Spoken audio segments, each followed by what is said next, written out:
नमस्कार, मी पूनम तुमचं पूनम बेसिक रेसिपीजमध्ये पुन्हा एकदा खूप खूप मनापासून स्वागत करते।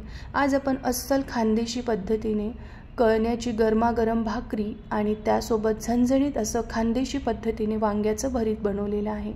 तर हे भरीत बनवताना काही टिप्स मी तुमच्याबरोबर शेअर केल्या आहे। जर त्या वापरून तुम्ही हे वांग्याचं भरीत बनवलं तर 100% गॅरंटी देऊन सांगते सगळ्यांना घरात खूप आवडेल। चला रेसिपीला सुरुवात करूया। तर इथे मोठ्या आकाराचे हिरवे वांगे घ्यायचे आहे, याला जळगावचे वांगे सुद्धा म्हटलं जातं। तर वांग घेताना शक्यतो असं सरळ वांग विकत घ्यायचं आणि देठापाशी चेक करायचं। देठापाशी थोडंही कीड असेल तर तसं वांग घ्यायचं नाही आणि थोडंही कर्व वांग असेल तर त्यात बिया जास्त असण्याची शक्यता असते। आता या वांग्यांना काय करायचं, आपल्याला छोटे छोटे काप देऊन घ्यायचे आहेत, त्यामुळे वांग जे आहे ते आतमध्येपर्यंत व्यवस्थित शिजतं आणि भाजलं सुद्धा व्यवस्थित जातं।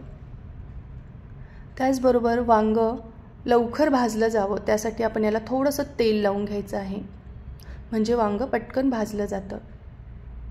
आता एका गॅसच्या फ्लेमवर एक जाळी ठेवायची आणि त्यावर आता ही वांगी आपल्याला लो टू मीडियम फ्लेमवरच भाजायची आहे। वांगे भाजताना जर तुम्ही हाय फ्लेमवर भाजली तर ती वरतून लवकर जळतात, पण आतमध्ये ती व्यवस्थित शिजत नाही आणि कच्ची राहतात। त्यामुळे वांगे भाजताना घाई करायची नाही, त्याचा असा बारीक पापुद्रा निघाला पाहिजे इतपत ती आपल्याला लो टू मीडियम फ्लेमवर भाजायची आहे। आणि देठापाशी हे वांग भाजायला थोडा वेळ लागतो, त्यामुळे तिथे व्यवस्थित भाजायचं। वांग कसं भाजलं गेलं हे समजावं की जेव्हा आपलं वांग व्यवस्थित भाजलं जातं त्याचं देठ आपोआप निघून येतं, अशा वेळी समजायचं की वांग व्यवस्थित भाजलं गेलेलं आहे। वांगी मस्त इथे भाजली गेलेली आहे, ही थोडी आपण गार करायला ठेवूयात। आता त्याच जाळीवर आपल्याला 7 ते 8 हिरव्या मिरच्या घ्यायच्या आहे। आता हिरव्या मिरचीचं प्रमाण तुम्ही तुमच्या आवडीनुसार कमी जास्त करू शकतात, पण हे वांग्याचं भरीत झणझणीत खायला छान लागतं, त्यामुळे मी इथे हिरवी मिरची जास्त घेतली आहे। मिरची सुद्धा अशी भाजून घ्यायची आहे, म्हणजे हिला स्मोकी फ्लेवर येतं आणि यामुळे याला चव खूप छान येते।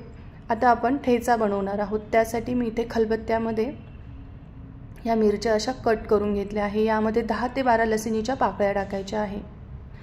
तर बऱ्याच ठिकाणी लसणाची जी पात असते ती विकत मिळते, ती सुद्धा यामध्ये घातली जाते, त्यामुळे सुद्धा वांग्याचं भरीत चविष्ट लागतं। जर तुमच्याकडे असं लसणाची पात मिळाली तर अवश्य टाका।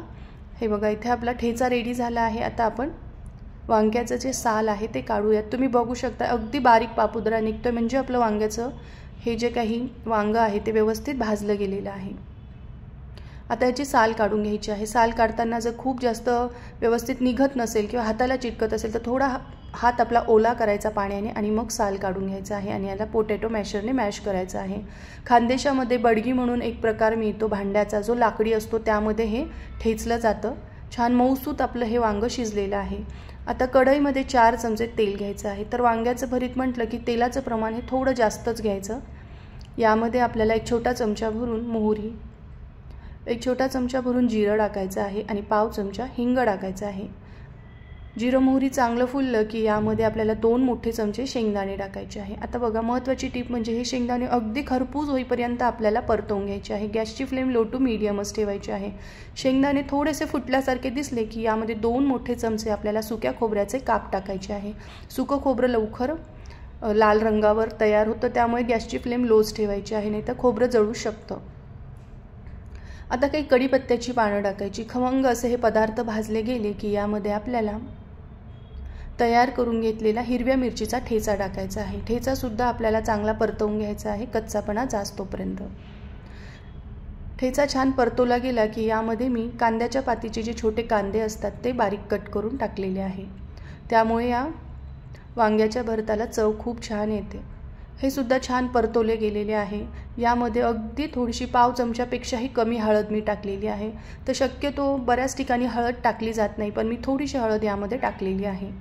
यामध्ये अर्धा चमचा गरम मसाला टाकायचा आहे, कारण आपण भरपूर प्रमाणात हिरवी मिरची वापरलेली आहे।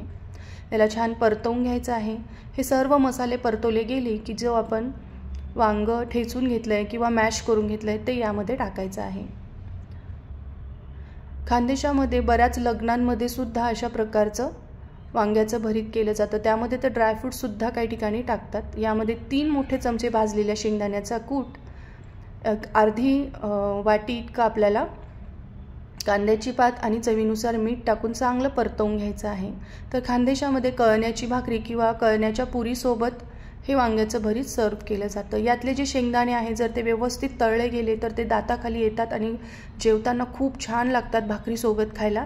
यावर काय करायचं आहे, झाकण ठेवायचं आणि एक दणदणून अशी वाफ काढून घ्यायची आहे. वाफ निघाली की मस्त इथे आपलं झणझणीत असं वांग्याचं भरीत तयार झालं आहे, जे तुम्ही भाकरीसोबत, पोळीसोबत किंवा कळण्याच्या भाकरीसोबत खाऊ शकतात. तर तुम्हीसुद्धा ही रेसिपी करून बघा. तुम्हाला कसं वाटलं खानदेशी पद्धतीने केलेलं वांग्याचं भरीत मला कमेंट करून नक्की सांगा. धन्यवाद.